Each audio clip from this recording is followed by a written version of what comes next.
Hello everybody and welcome back. Today we're going to be taking a look at this bag behind me. This is the TOR 65 liter from Mountain Warehouse. It's a hell of a good deal, but is it a hell of a good bag? Let's find out. Alright, we've got the bag down from the wall in front of me now, and first initial reaction, I like the bag. Seems like a lot of good space. 65 is a pretty good pack. You can kind of underpack it for a day hike and it's not going to be too much to manage. Once you start getting up in the higher literage, it becomes a dedicated bag for long trips, and that's pretty much it. But this is a nice kind of in between. You can load it up or you can kind of pack it down and still have a reasonable bag. It's pretty light. I would say, what's that, maybe 3 pounds ish, probably just a little bit under. Feels like it's made out of kind of that Cordura texture material. I don't know if it's actual Cordura. There's really no specs online. The only specs you're going to find online is it's got load lifter straps, and it does have kind of this mesh underneath, breathable mesh all around and on that as well. So that should be nice and breathable for hikes and should be a little more comfortable. Some of the more budget backpacks do tend to lack out on this area, so it's nice to see that this is padded. You've kind of got all this padding here. It is an adjustable backpack, so it is kind of more the high-end, low-end backpacks, I would say. But yeah, you've got small, medium, and large, and that's about it.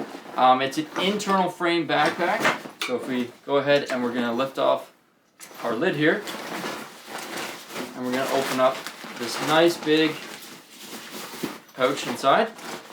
Right in here, you're going to find 2 little straps, and then you can pull out your aluminum kind of frame here. I don't know if you can see that, which is nice. It gives the backpack structure, and it's nice to know that if that ever breaks, it's easy enough to just come in here, unzip that, and you could even put your own in there. It's only about 1 inch wide aluminum flat bar, so easy enough to replace should that ever break down the line. Like I said, there's not a lot of specs online, so I'll kind of just have to freeball it and let you know what's going on. What they do mention online is these nice big side pockets right here that are shielded.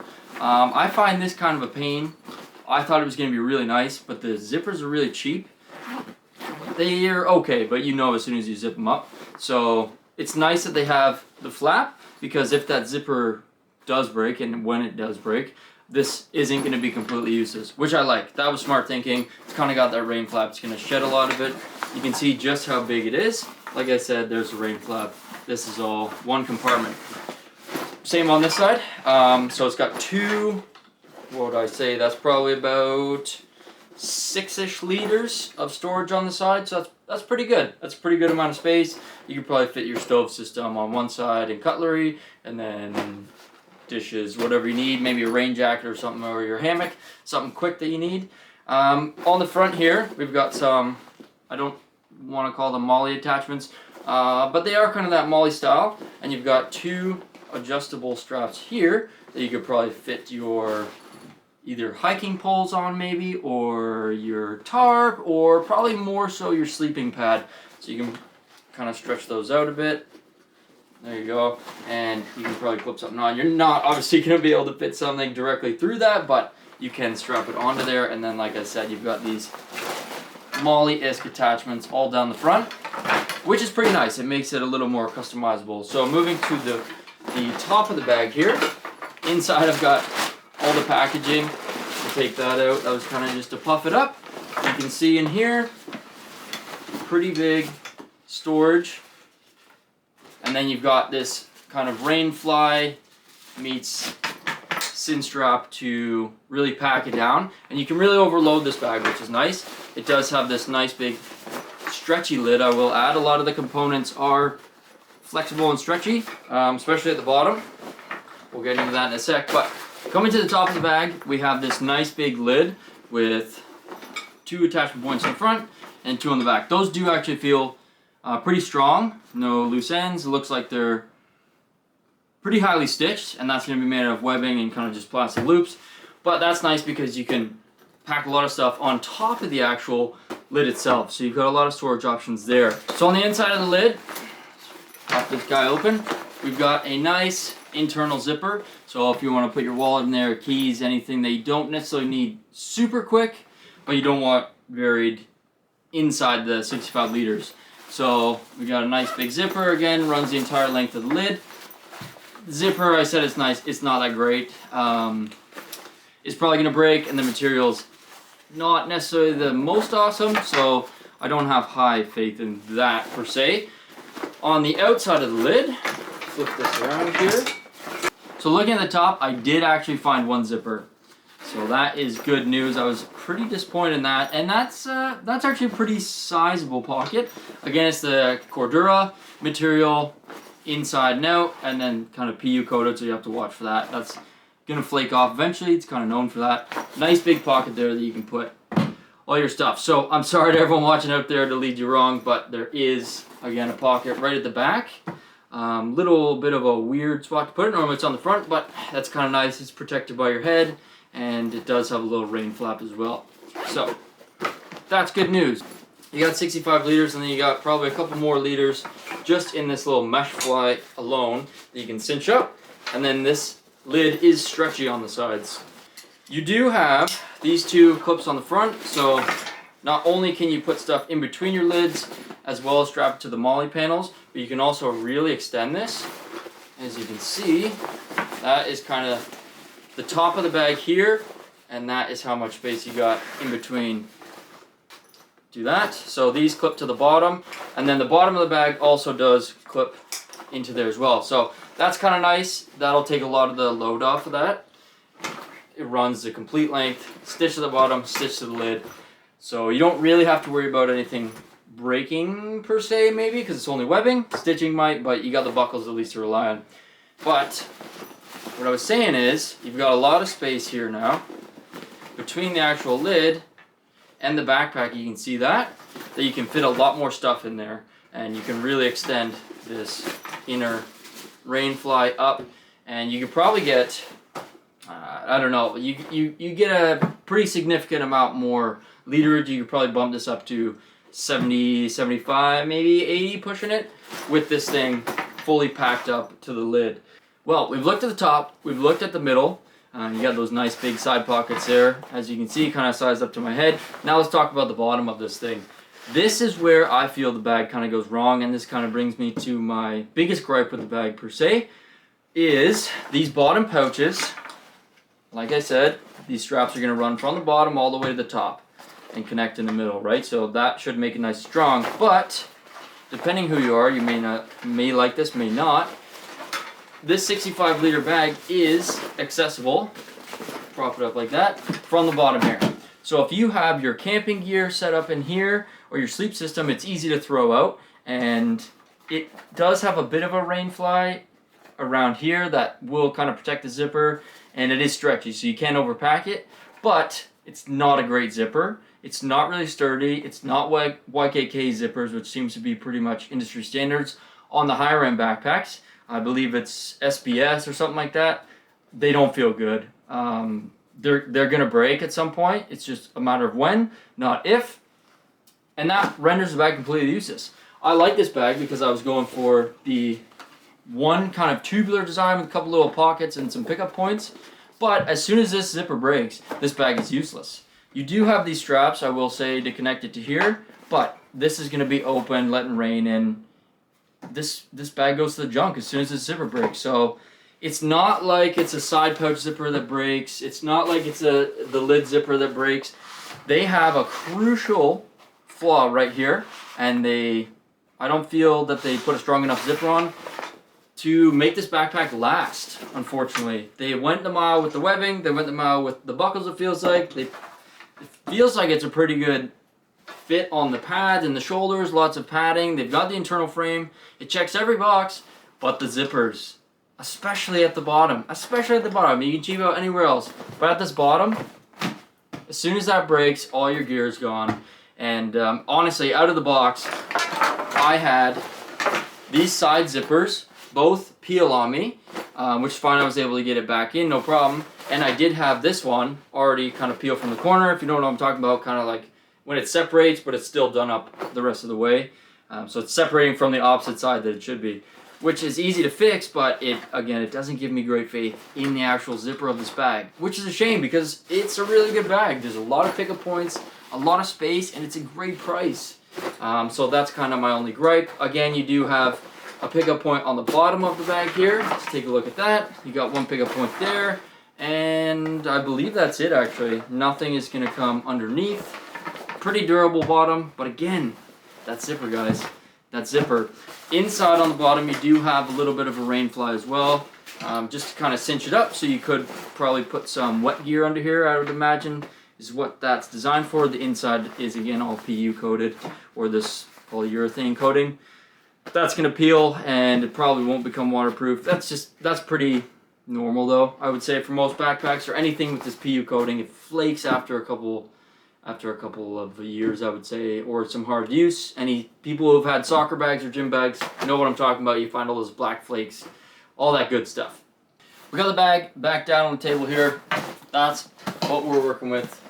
On the back side, we've got our load adjusters here on right and left sides, obviously. That's going to help kind of take some of the load. If it's not too heavy, you can really get these down and have this sitting completely on your shoulders rather than kind of be arched up. I'll put it on and show you what I mean after that. Here's the middle situation. Seems like some okay webbing. Again, the stitching is kind of just fraying already.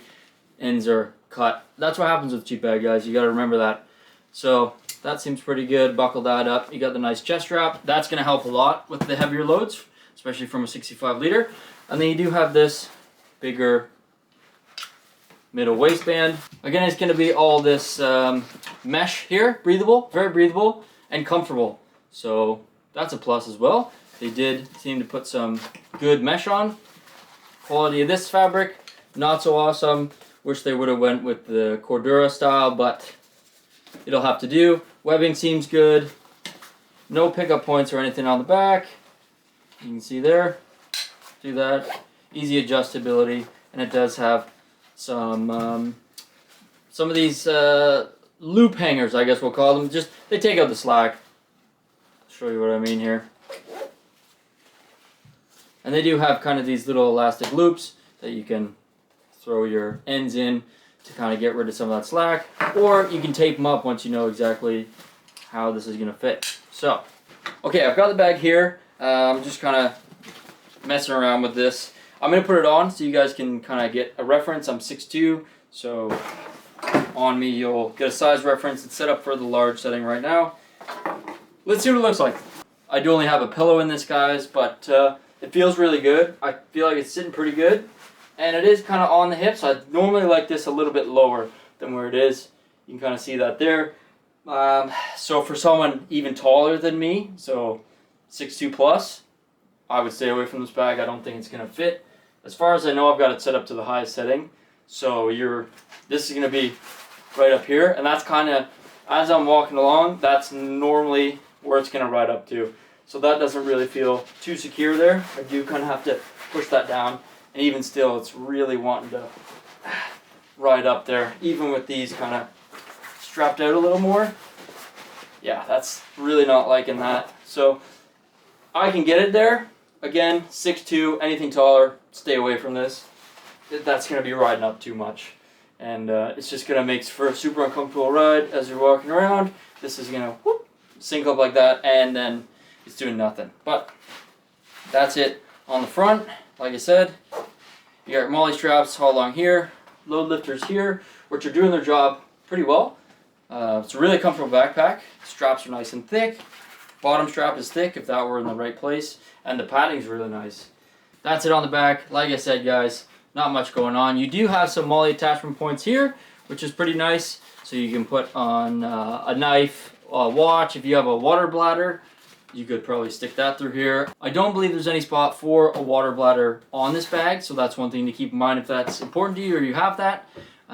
There's no spot for that. You could probably wear it on your back still, or just throw it in there. There's tons of room, but there's no exit hole, so you'd have to kind of fish it out of here. So just keep that in mind, guys.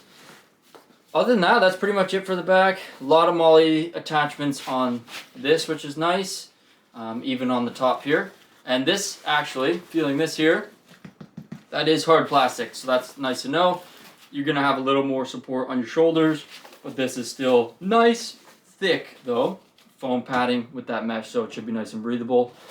Seems really comfortable on this side, which is important. A lot of cheaper bags, again, can kind of that's where they cheap out, is the wearability, and it just thin materials like we've talked about before. So this seems like it'll be a comfortable bag. Again, only gripe with the bottom, but other than that, I mean, it's a nice bag. The color's beautiful. I really like the color. Everything seems pretty sturdy, other than the zippers, like I said. But I don't think you're gonna have any problem with this webbing or stitching along the top. And you do have this nice grab handle to easily hang it up or manhandle it, kind of thing.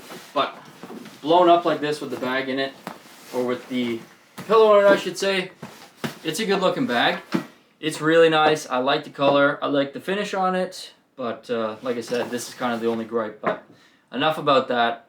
Let's talk about would I recommend this bag, who's this going to be for, and is it worth spending your money on. Who would I recommend this bag for? Someone who's looking to buy their first entry bag, maybe someone who's just getting into bushcraft or camping. I would probably recommend this. For a day hike, maybe it's a little big for a day hike. For an overnighter, maybe a couple day trip, sure. For extended expedition, no way.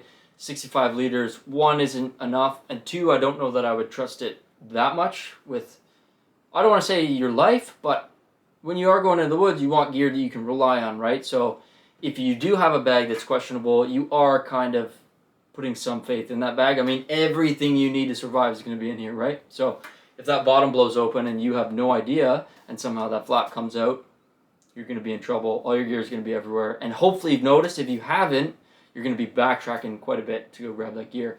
Like I said, it does have these straps, so you can cinch those up, and that should stop the flap from coming open. I don't really think this would bust open just on sheer weight alone. I think where it's going to go bad is continuously unzipping it. I just don't think it's a great zipper, and I think it's going to break. But I would recommend this bag for anyone in that $50 price point who's just kind of getting into stuff. Maybe just avoid using that a lot. But other than that, it's going to be a great bag. You got two big side pouches, awesome. A lot of pickup points. You could stack a lot of gear on this thing. It's still going to be comfortable. And you got that nice big lid, so you can throw a coat under there. You can throw whatever you need to grab quick. So it is pretty well designed. Other than this, I would say, I don't think that's necessarily a design flaw. I would say using a crappy zipper is a design flaw. But other than that, it's a great bag. No inner compartment, so you can really just stuff it full and not have to worry about getting caught on stuff, and you can throw a lot of gear in there. So I think that's pretty great. And I do think that these straps here with the mesh and the padding on the back is going to be really comfortable, especially on longer hikes. It's going to be breathable, and it's going to be comfortable. At the end of the day, that's kind of important. And on the cheaper bags, you may find that either the straps are really thin or there's no padding at all, right? And it's going to be really uncomfortable and probably give you some nasty rashes here, and on the back as well, some heat rash or just small cuts, scrapes, bruising, that kind of stuff. The stuff you don't want to deal with on a multi-day trip, right? So just keep that in mind. Like I said, guys, I would recommend this bag for anyone who's first getting into camping, first getting into hiking, bushcraft maybe, or you're just kind of looking for a larger liter beater bag. I have no doubt that this would take some pretty good abuse in the woods. Definitely a lot better than some of those tech fibers out there. It is kind of that rough Cordura texture fabric. I don't know if it actually is. I doubt it is, but it does feel pretty sturdy, and the buckles and webbing feel good too. So I have a feeling you could probably really pack this thing up, and it's still going to be comfortable, right? A lot of mesh padding. It felt like some good dense foam, so it should carry pretty well with some heavier loads in it, and you do have those load adjusters on top. So yes, I would recommend this bag. Who would I not recommend it for? I wouldn't recommend it as your second or third bag. Anyone who's kind of already established that, hey, I like backpacking, I like camping, it's time to upgrade some stuff. This is not going to be an upgrade. I feel like this is probably going to be a downgrade. Well, guys, that's going to be it for me. I hope you've enjoyed this video. Once again, this is a TOR 65 liter backpack by Mountain Warehouse in the green. I can't recommend this backpack, guys. To some people I probably could, not to your average outdoorsman. No way. All the reviews online I saw didn't talk about this fatal design here. Maybe I'm being nitpicky, but I know what you can go and get at a military surplus store. It's not going to be necessarily more comfortable, but it's not going to have a design flaw like this. My mil-spec bag, I think I paid $30 for it, and it's proper Cordura. It's all YKK zippers. It's a little bit less literage, but you can just pack it up, and it's going to be a strong backpack that will probably last a lifetime. You know what I mean? And that was a $30 backpack. This is $50 on clearance, regular $120. So that's kind of where I'm coming from. It's not really that much lighter than my mil-spec bag. And that is a company. You'll see them at tactical stores a lot, or any surplus stores. Not a big tactical guy, but I do believe some of the mil-spec stuff is pretty up to snuff, and it's pretty durable, right? So I was kind of hoping this would replace it. Unfortunately not. It's going back. Going to be bringing in another backpack, so stay tuned for that video. Once again, guys, I'm Tristan with Dirtbag Odyssey. This is the TOR 65 liter by Mountain Warehouse. I hope you've enjoyed. Stay tuned for our next video. Happy camping, and take it easy.